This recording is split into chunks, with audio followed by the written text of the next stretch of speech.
দিনাজপুরের বংশীহারিতে বাঁধ ঘিরে উত্তেজনা। ধর্মঘটীদের সঙ্গে পুলিশের ধস্তাধস্তি হয় সেখানেও, অর্থাৎ ছবিটা কিন্তু একই রকম। জোর করে বাঁধ তুলতে যায় ধর্মঘটীরা, পুলিশের বাধা পায় এবং তারপরেই উত্তেজনা, অশান্তি।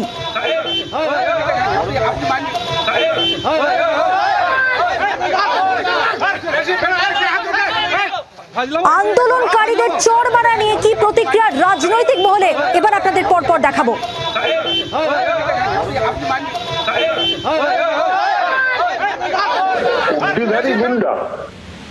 মমতা ব্যানার্জির হাত মাথায় আছে। ওরা অপরাধীদের পাশে, অপরাধীদের প্রশ্রয় দেয় আর প্রতিবাদীদের আটক করে, মারধর করে বেআইনি ভাবে। এসব অসভ্যতা। দিল্লিকে প্রমাণ করতে হবে যে বিজেপির চাইতে বড় বিজেপির তৃণমূল।